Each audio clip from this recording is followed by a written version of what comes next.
Hey guys, Jason here.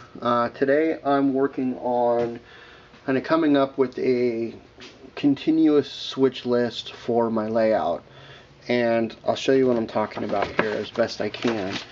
By a continuous switch list, I mean I'm going to start out with, let's see if I can balance this as good as possible.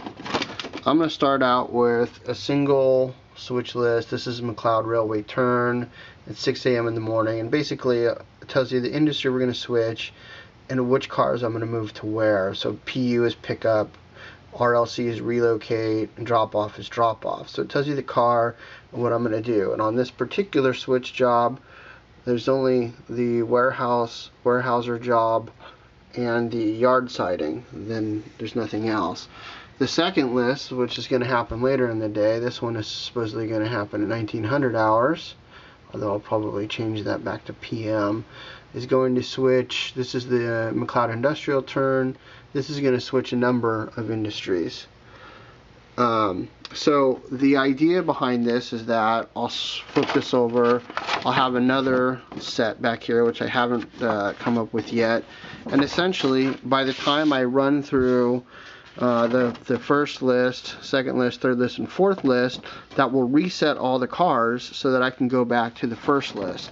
I don't really do a whole lot of operations in reality. I do a lot of modeling and well, lately surfing the internet for model railroad stuff. But the idea being that if I set this up properly, I can have a constant cycle of cars without really ever having to change anything up. With the exception of adding cars to the layout or taking cars off of the layout. And I can go into the computer and do that really quick. I've used this list before, or a tool like this before, and basically I had it set up so that it was just handwritten.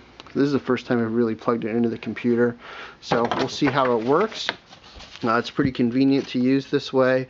I can mark it up with the pen because it's programmed into my computer already, so I can mark it up and reprint a new one if I need to. So I'm going to go through this first job here. In the second job, I've already got a rough sketch of the third and fourth job.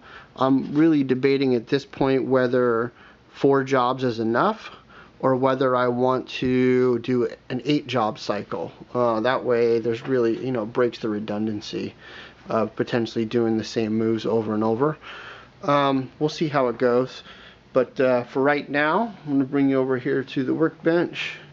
Right now I've got the train 1 already set up with the cars for delivery in the back there. You can see those.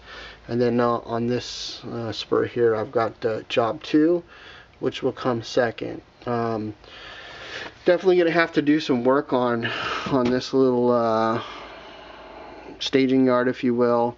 I'm going to move the switches down a little farther in that direction, and I'm going to put a tie-in on the back here, so the rails reconnect.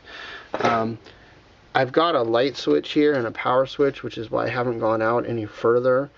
That's kind of why I stopped it there. In fact, I kind of lost an outlet right there already from doing this, which actually has worked out okay. It hasn't been a big deal. But it would be nice if I had 3 tracks here instead of the 2 that I have right now. I actually put a switch in right here.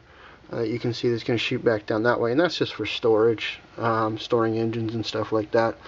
Which I've got an engine sitting down there, but it's not actually. Actually, I messed that one up. I got to fix that one. So anyway, I need to redesign this, but I'm going to go ahead and get started on the switch cycle. I'm going to post a second video, hopefully with some of these moves on it. Try to edit it up as best I can to give you guys an idea of how this works. I'm sure most of you have worked with switch lists before, but I've only been doing it for, well, a few months now. So in any case, that's the plan, that's the cycle as it's laid out today. Hopefully it'll be well, we're going to start with like I said, a 4 switch list cycle, bring me back around to the reset it for the first. So we'll see how it goes. I'll post another video shortly, and we'll go from there. Thanks.